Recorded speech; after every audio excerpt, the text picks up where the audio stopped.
Hey everyone, Wildrift Patch Notes 5.0 has just gotten released, and today we're going to be talking about the different changes and how it affects the current meta. Without further ado, let's get into it.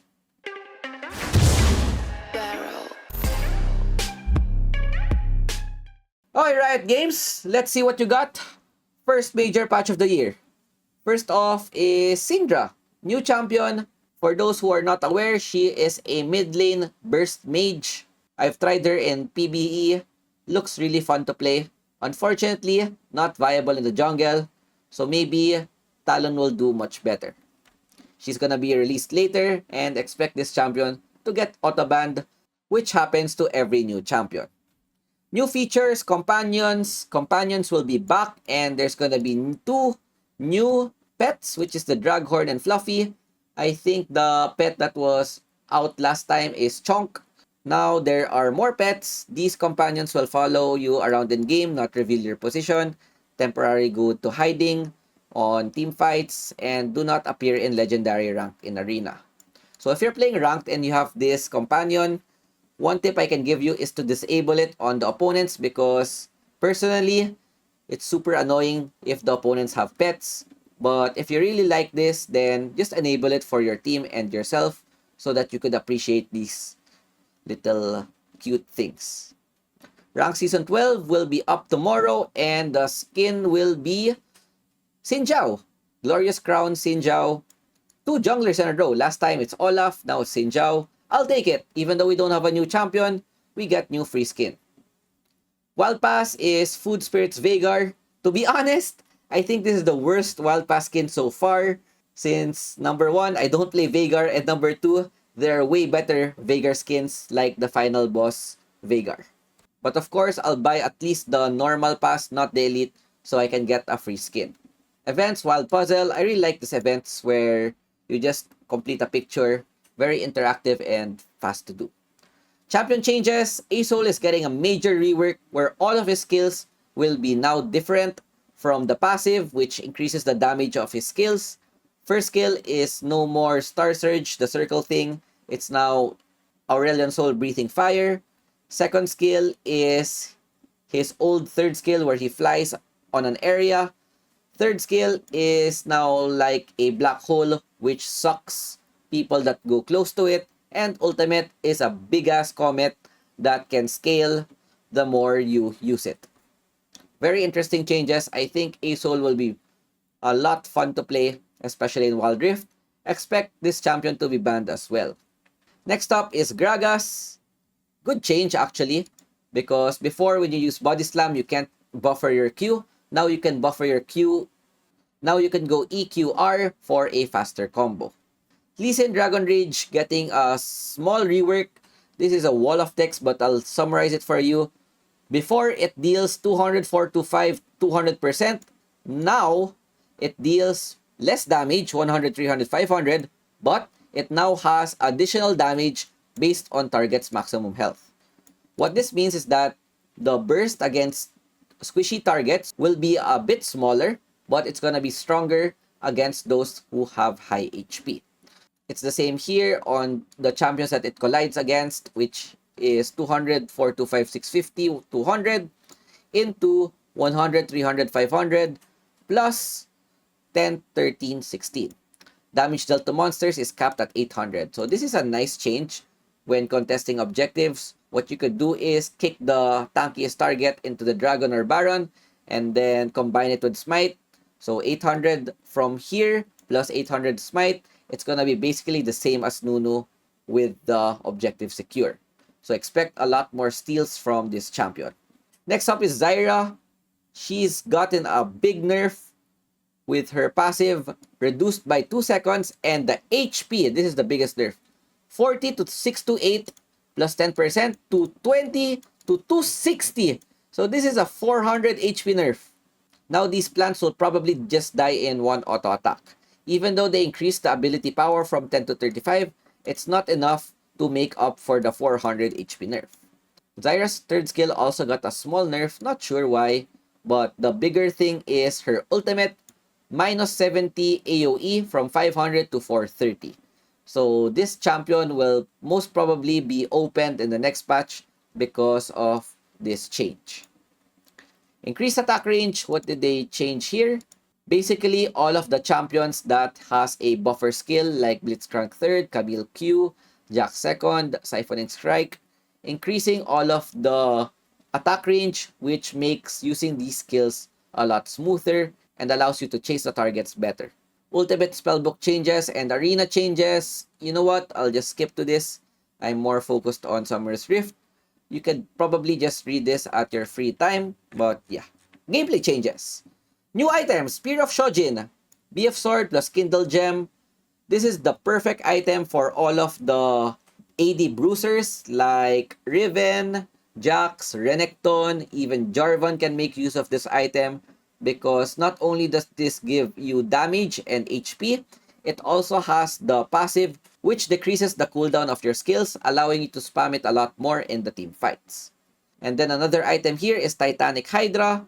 If you're more of a tank bruiser like Seth or Shen, this is perfect since this item gives you stronger AoE and deals damage based on your bonus health. So this is perfect for them, allowing them to clear the way faster or even your jungle camps. And then the last new item is Heartsteel. This is for the pure tanks like Ramus, Nunu, Mundo. What this item does is not only give you a ton of health, I think this is the same as Warmogs. The passive of this item is similar to Undying Grasp, but instead of hitting an opponent, you just need to be near them, and after 3 seconds, you get a charge, and your next attack will deal 120 plus 5% maximum health and grants health based on the damage dealt. Not only do you deal damage the more HP you have, you also get more HP for yourself. The charge for each target has a 20-second cooldown. The next we have Mantle of the 12R. This has gotten a small rework. Before, when you're put below 35% HP, you get a heal over 3 seconds. Now, it gives you bonus max health over 3 seconds. This is a buff because no one ever builds this item because there's so much anti-healing in the game, which negates the passive of this item. Changing it from heal to max health means that it's not gonna be anymore negated by anti-healing. So this is an overall buff to the item, and maybe more people decide to use this item. Radwin's Omen getting a small buff. What they changed here is that before, once you go out of a team fight and you have determination stacks, it just runs out without you getting the heal. Now, if you have unconsumed determination after 5 seconds, you will automatically consume them and heal yourself for half the amount. So this is just a small change that helps the item, but overall, it just does the same thing. Zeke's Convergence, a bit of a difference on the item path from Magic Resist. Now it gives HP. Runan's Hurricane, this is a very interesting rework. They made it more expensive, reduced the attack speed, but they gave it plus 5 AD or 10 AP. Not sure if increasing the cost and trading the 10% attack speed is worth it for 5 damage, but we'll see. For now, no one uses this item. Only Twitch or Jinx can possibly use this item efficiently. Then we go to the support changes. Ancient Coin, Relic Shield, and Spectral Sickle all have gotten a nerf from 500 gold earned to 750. So it makes them harder to complete their support item. Usually, you can complete this at the 3-minute mark. Now, it's probably gonna be about the 4 to 5 minute. This is a nerf for those champions that like to roam a lot, because for those who just like to stay in lane, they can probably still complete this with no problem. Interesting change, but I like it since support item is really easy to complete right now. Map changes. Baron Lane has now an alcove. Unfortunately, there's no alcove yet in the Dragon Lane. Maybe it's gonna be available in the future patch. And then relocation of Honey Fruit in the Baron Lane. They moved it a bit back from being somewhere here to now here. This helps those champions that have a hard time in the laning phase. I think they also moved this on the mid lane as well. Game mechanic changes, new minion, cannon minion. So they nerfed cannon minions in the early game. Between 50 seconds and 12 minutes and 5 seconds are now cannon minions. So these cannon minions have a ranged attack and is weaker than a siege minion but is stronger than a melee minion. This makes the waves a lot easier to clear in the early stages of the game.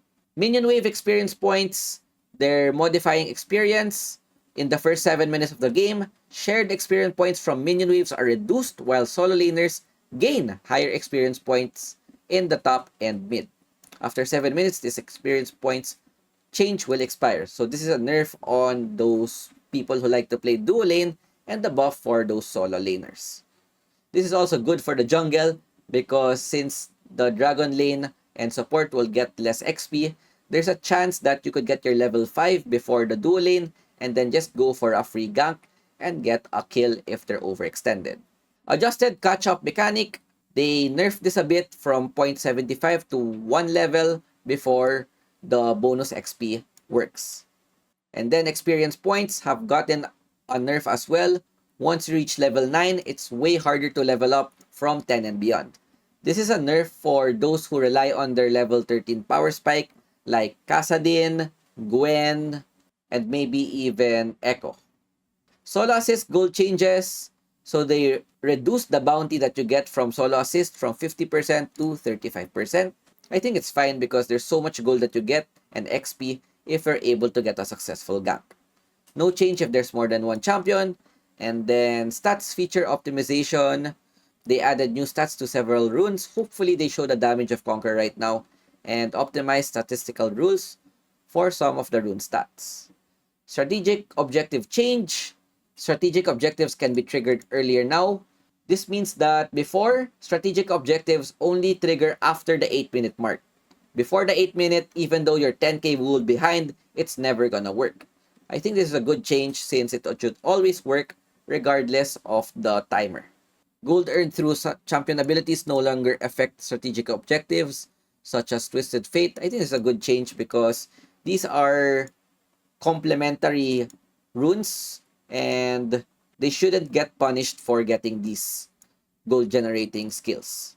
Dragon Soul balance changes. So what happened here is that they buffed all of the Dragon Souls because honestly, Dragon Soul is a bit underwhelming and there's a lot of games that you could still win regardless if the opponents have these souls or not. Example is that Infernal Soul from 110 plus 20% plus 10, it's now 135 plus 25 plus 12.5.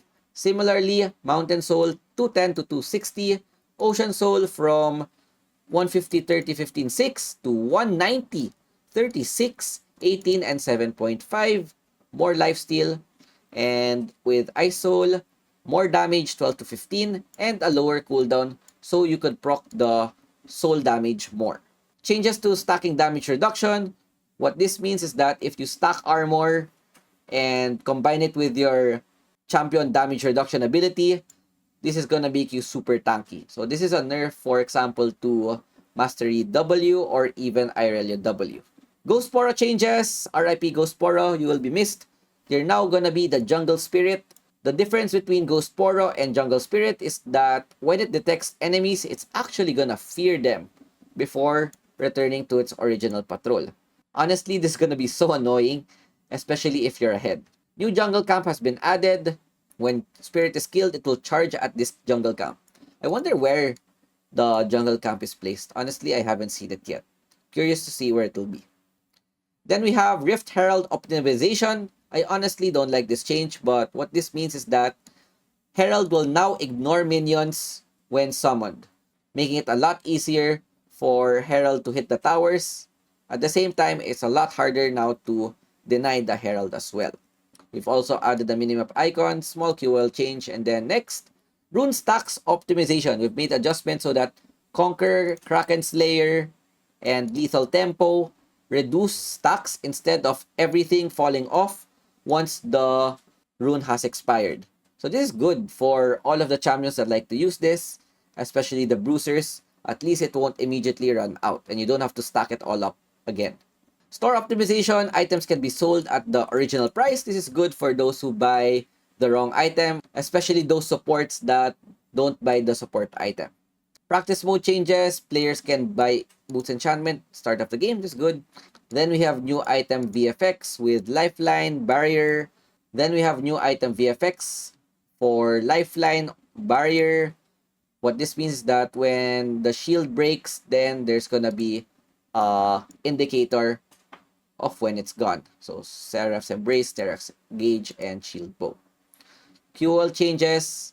Hex Flash Rune. Before, when you use this rune, you don't know the cooldown of the original flash. Now, when you have Hex Flash, it's now gonna show how long before your original flash is gonna be up. In-game announcements optimization, I think this is just small changes. Redundant in-game announcements are removed. Highlighted the key milestone announcements. Improved intensity of Dragon Soul, bounty information, improving display effects of kills, and it probably screams at you when your tower or inhibitors are under attack. Buff stacks, display optimization. I think there's a lot of QL changes this patch. Before, it's only 3 digits. Now, it shows at 4 digits. So, for example, you're using First Strike and you have 1,000. Before, it only shows 999 plus. Now, it's probably gonna show the exact number. I like this change. Good change. Post-game item stacks. So, not only does it show runes, it also shows the stats of the items. Baron Elder buff display. More QL changes that helps you know if Baron or Elder is still up. This is really good because a lot of people are asking when is Baron or Dragon gone, and this would help a lot. Customize HUD, improving experience. When less than 10 seconds of cooldown remains on player's ultimate, it will show next to their icons. Oh, I really like this because usually when their cooldown is almost done, I always ping the ultimate to know the seconds when it's gonna be available. Players can customize transparency and simple HUD for new players. For existing players, current settings is unchanged. Okay. And then flash combo, another interesting change. Not sure if I get this, but this is for those who can't hit their flash combo. For example, Gragas E-Flash. If you miss your Gragas E-Flash, now it's gonna locate the most optimal enemy champion within range and dash towards them. So basically, it made all of these abilities a lot easier to hit. For example, you go with Galio E-Flash, which is a bit hard to hit. If you miss it, the AI is gonna automatically look for the nearest champion it could flash to and hit it. Basically, making it easier to do these combos. Social system optimization motivational interaction feature. Wow. Okay. Players can tap the cheering or taunting poro button to send out motivational or taunting messages. Also, this is like the if you get a kill or something, the upper right.